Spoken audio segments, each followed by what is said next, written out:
भारत और रशिया का रक्षा संबंध कई दशकों से बना हुआ है, जो भरोसा और गहरी सहयोग पर आधारित है। स्वतंत्रता के बाद से ही रशिया भारत की मुख्य हथियार और मिसाइल प्रदाता रहा है। इस दोस्ती के सबसे बड़ा प्रतीक सुकोई 30 MKI है, जो आज भारत के वायुसेना की बैकबोन मानी जाती है। यह एयरक्राफ्ट HAL की नासिक प्लांट में असेंबल होता है और इसकी कई कंपोनेंट भारत में ही बनाया जाता है। ये रशिया की भरोसामंदी को दर्शाता है। प्रस्ताव दे रहा है अपनी सबसे advance 5th generation fighter aircraft सुकोई Su-57 को देने का। सिर्फ सप्लाई ही नहीं, बल्कि मेक इन इंडिया के तहत एयरक्राफ्ट को भारत में मैन्युफैक्चर करने का भी विकल्प दिया गया है। सुरक्षा की स्रोतों से अनुसार रशिया की एजेंसी फिलहाल इस बात की अध्ययन कर रहा है कि भारत में Su-57 प्रोडक्शन के लिए कितना इन्वेस्टमेंट चाहिए होगा। HAL जो पहले ही सुकोई 30 MKI असेंबल करता है, इसके लिए एक संभावित प्रोडक्शन साइट हो सकता है।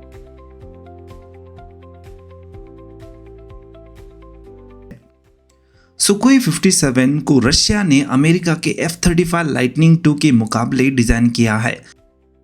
ये स्टेल्थ के साथ एजिलिटी, रग डिजाइन और एडवांस वेपन सिस्टम को जोड़ता है। सबसे खास बात यह है कि रशिया ने भारत को सोर्स कोड देने का भी प्रस्ताव किया है, मतलब भारत अपने मिसाइल सिस्टम को इंटीग्रेट कर सके और अपनी ऑपरेशनल इंडिपेंडेंस को बनाया रख सकेगा, जो कि अंतरराष्ट्रीय डिफेंस डील्स में बहुत कम होता है।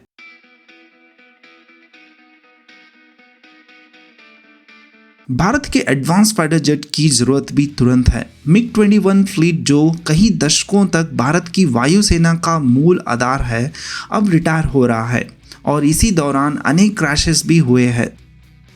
दूसरी तरफ भारत की इंडिजीनियस एमका प्रोग्राम अभी डेवलपमेंट में है, लेकिन इंजन और एडवांस टेक्नोलॉजी के वजह से देरी हो रही है। तेजस प्रोग्राम में नए वेरिएंट आ रहे हैं, लेकिन इंजन पर निर्भर रहने से उसकी ग्रोथ धीमी है।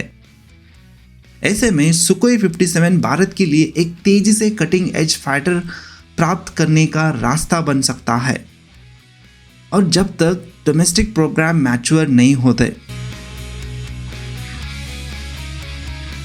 इस प्रस्ताव के समय भी महत्वपूर्ण है, भारत ने पहले रशिया के 5th जनरेशन फाइटर प्रोग्राम में पार्टनरशिप की थी, लेकिन लगभग एक दशक पहले कॉस्ट और टेक्नोलॉजी शेयरिंग के मुद्दों पर अलग हो गया था।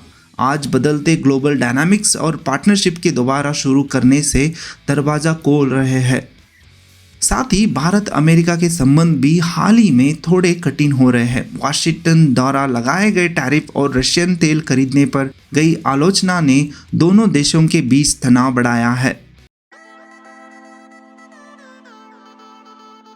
अमेरिका के F-35 भी एक मजबूत कंटेंडर है। इसके 1000 से ज़्यादा aircraft US air force, navy, marine corps और कई सहयोगी देशों जैसे UK, जापान, इसराइल, इटली और साउथ कोरिया में सर्विस में है। लेकिन F-35 की ऊंची खरीद और ऑपरेटिंग कॉस्ट भारत के लिए सुकोई 57 के मुकाबले कम कॉस्ट इफेक्टिव बनती है। भारत के लिए ये फैसला सिर्फ एक फाइटर जेट खरीदने का नहीं होगा, ये उसके एयर कॉम्बैट फ्यूचर को अगले कई दशकों तक करेगा और साथ ही उसकी डिफेंस और जियोपॉलिटिकल अलाइनमेंट को भी प्रभावित करेगा। चाहे वो रशिया की पुरानी भरोसेमंदी और इंडस्ट्रियल सहयोग की तरफ जाए या अमेरिका की डिफेंस टेक्नोलॉजी और अलायंस के इकोसिस्टम की तरफ।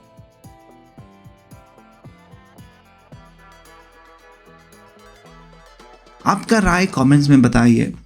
धन्यवाद।